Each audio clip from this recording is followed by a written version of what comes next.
Pemrosesan data terdistribusi dengan saya Ismail Khaliza dengan NPM 22552011110026. Saya Fadila Isa Sahnas dengan NPM 22552011110006. Saya Rahma Menyarwanda dengan NPM 22552011110015. Untuk materi yang pertama terdapat konsep skalabilitas vertical scaling dan horizontal scaling. Konsep skalabilitas dalam sistem terdistribusi sangat penting untuk memastikan bahwa aplikasi dan layanan dapat beradaptasi dengan pertumbuhan permintaan pengguna. Untuk penjelasan yang pertama terdapat vertical scaling atau scaling up adalah proses meningkatkan kapasitas dari satu server atau node dengan menambahkan sumber daya seperti CPU, RAM, atau penyimpanan. Untuk kelebihan vertical scaling, yang pertama, lebih sederhana untuk dikelola karena hanya berfokus pada satu server atau node, mengatur dan memelihara sistem menjadi lebih mudah. Kemudian yang kedua, lebih cepat diterapkan. Menambah kapasitas CPU, RAM, atau penyimpanan pada satu server biasanya bisa dilakukan dengan segera. Kemudian penjelasan yang kedua terdapat horizontal scaling atau scaling out, melibatkan penambahan lebih banyak server atau node ke dalam sistem untuk membagi beban kerja. Untuk kelebihan horizontal scaling, yaitu fleksibilitasnya tinggi, kita dapat menambahkan lebih banyak server sesuai kebutuhan tanpa membatasi fisik dari satu mesin.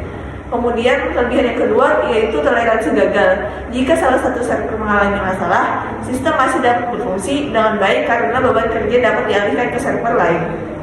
Secara umum, vertical scaling lebih cocok untuk sistem yang sederhana dan tidak memerlukan redundansi tinggi.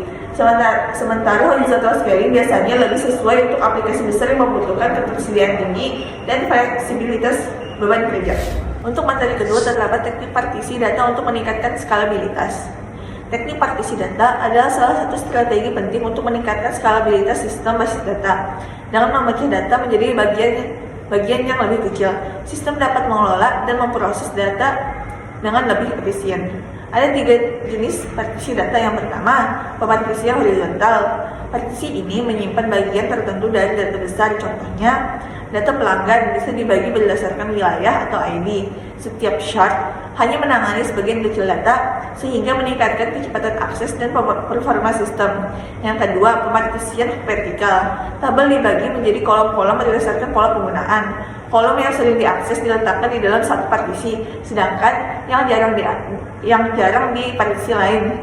Teknik ini mengoptimalkan akses data dengan fokus pada bagian yang paling sering digunakan. Kemudian yang ketiga, pepartisian fungsional. Data dibagi berdasarkan fungsinya dalam aplikasinya. Misalnya, dalam sistem e-commerce, ada partisi khusus untuk faktur dan partisi lain untuk inventaris. Manfaat partisi data untuk skalabilitas yang pertama, performa lebih cepat. Dengan membagi data jadi beberapa bagian kecil, sistem bisa mengambil data lebih cepat. Jadi, prosesnya nggak perlu menyisir seluruh data sekaligus, yang bikin kinerja jadi lebih efisien. Yang kedua, mengurangi hambatan. Partisi membantu mencegah sistem dari kepadatan atau hambatan saat banyak orang mengakses secara bersamaan. Ini membuat akses tetap lancar meskipun ada banyak pengguna. Kemudian yang ketiga, lebih mudah dikelola. Partisi memudahkan kita dalam pengelolaan. Kita bisa memperbaiki atau melakukan pemeliharaan pada satu bagian data tanpa mengganggu bagian lainnya. Jadi sistem tetap aktif tanpa perlu berhenti total. Kemudian yang keempat, lebih mudah dikembangkan. Dengan membagi data ke server berbeda, sistem bisa terus ditingkatkan kapasitasnya tanpa batas. Ini penting buat aplikasi yang terus berkembang dan punya lebih banyak pengguna serta data dari waktu ke waktu. Materi yang ketiga, caching dan in-memory processing.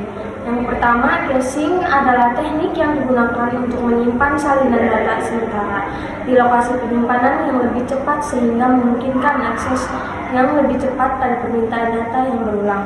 Yang kedua, in-memory processing adalah teknik yang melibatkan pemrosesan data langsung di dalam memori atau RAM, bukan disk. Teknik ini sangat efektif untuk aplikasi yang memerlukan akses cepat dan real-time terhadap data besar. Materi yang keempat, load balance dan distribusi beban kerja. Yang pertama, cara kerja load balance. 1. Penerimaan permintaan. Load balance menerima permintaan dari klien, misalnya permintaan web, dan bertindak sebagai perantara antara klien dan server backend. Load balance ini memastikan bahwa permintaan pertama kali masuk ke titik sentral sebelum diteruskan. Yang kedua, penentuan server tujuan. Load balance menentukan server tujuan yang optimal untuk menangani permintaan hari ini. Dilakukan berdasarkan algoritma tertentu seperti round robin, last connection, atau last response time yang memungkinkan pemilihan server terbaik yang tersedia. 3. Distribusi beban kerja. Setelah server tujuan dipilih, load balance meneruskan permintaan ke server tersebut. Load balance mendistribusikan permintaan secara merata untuk menghindari overloading pada satu server dan memastikan performa layanan tetap optimal. 4. Monitoring kinerja. Load balance memonitoring kinerja dan kesehatan server backend secara berkala. Jika ada server yang mengalami masalah atau tidak responsif, load balance akan secara optimasi mengalihkan permintaan ke server lain yang tersedia, menjaga ketersediaan dan keandalan layanan. Yang kedua, manfaat load balance. 1. Meningkatkan ketersediaan dan ketahanan. Load balance membantu memastikan layanan tetap berjalan meskipun ada server yang gagal atau sedang dalam pemeliharaan.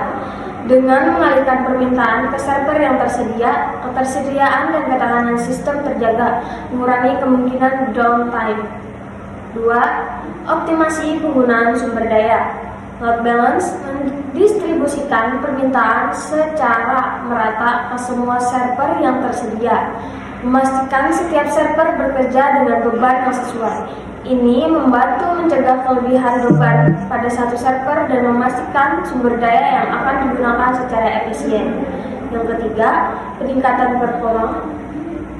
Dengan mendistribusikan beban kerja, load balance mengurangi waktu respons dan meningkatkan kecepatan pemrosesan permintaan. Hal ini membuat pengalaman penggunaan menjadi lebih baik, terutama dalam aplikasi atau situs yang lalu lintas tinggi. Yang keempat, skalabilitas. Load balance memungkinkan sistem untuk mudah diperluas dengan menambahkan lebih banyak server atau diperlukan.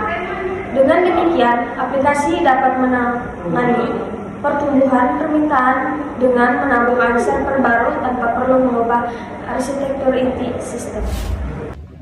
Memasuki materi selanjutnya yaitu metrik performa sistem, terdistribusi, dan cara pengukurannya. Metrik ini memberikan gambaran tentang seberapa baik sistem melayani pengguna, seberapa cepat responnya, dan seberapa andal sistem tersebut dalam menghadapi permintaan yang besar. Yang pertama ada metrik kinerja utama. 1. Ada throughput, mengukur jumlah permintaan atau transaksi yang dapat diproses oleh sistem dalam periode waktu tertentu, misalnya permintaan per detik. Metrik ini memberikan gambaran tentang kapasitas sistem dalam menangani beban kerja.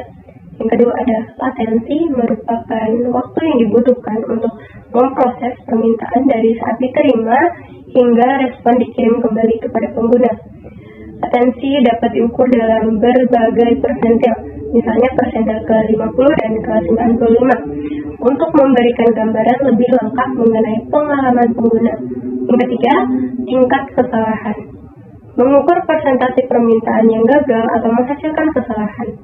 Ini penting untuk memahami seberapa stabil sistem dalam menghadapi beban kerja. 4. Ketersediaan. Mengukur seberapa sering sistem tersedia untuk melayani permintaan. Ini biasanya dinyatakan dalam persentase waktu operasional dibandingkan dengan total waktu. 5. Ada pemanfaatan sumber daya. Meliputi pemantauan penggunaan CPU, memori, dan disk pada server atau node dalam sistem terdistribusi. Metrik ini membantu dalam memahami apakah sumber daya cukup untuk menangani beban kerja. Yang kedua, cara pengukuran metrik. 1. Ada instrumen aplikasi. Untuk mendapatkan metrik performa yang akurat, aplikasi harus diinstrumentasi dengan kode yang mencatat data kinerja. Ini termasuk mencatat waktu, mulai, dan selesai untuk setiap permintaan serta mencatat kesalahan yang terjadi. Kedua, Penggunaan alat pemantauan. Banyak alat pemantauan seperti Prometheus, Grafana, atau AWS CloudWatch yang digunakan untuk mengumpulkan dan menganalisis metrik performa secara otomatis. Alat ini dapat memberikan visualisasi yang jelas mengenai metrik kinerja dan membantu dalam mendeteksi anomali. Ketiga, logging menghasilkan log terstruktur yang mencatat setiap transaksi dan metrik terkait dapat membantu dalam analisis serta fakta. Log ini dapat dianalisis untuk menemukan pola atau masalah tertentu dalam performa sistem. 4. Pengujian beban. Load testing melakukan pengujian beban secara berkala untuk mensimulasikan kondisi nyata di mana banyak pengguna berinteraksi dengan sistem secara bersamaan. Hasil dari pengujian ini memberikan wawasan tentang bagaimana sistem performa di bawah tekanan. Yang kelima, analisis data historis. Mengumpulkan data historis dari metrik performa memungkinkan tim untuk melakukan analisis tren dari waktu ke waktu, membantu mereka memahami bagaimana perubahan atau pembaruan mempengaruhi kinerja sistem. Kesimpulannya, dalam sistem terdistribusi, skalabilitas penting untuk menjaga responsivitas layanan saat jumlah pengguna bertambah. Skalabilitas dapat dicapai melalui vertical scaling, yaitu menambah kapasitas server, atau horizontal scaling, yaitu menambah jumlah server. Teknik partisi data, caching, dan load balancing membantu meningkatkan efisiensi dan kecepatan akses data.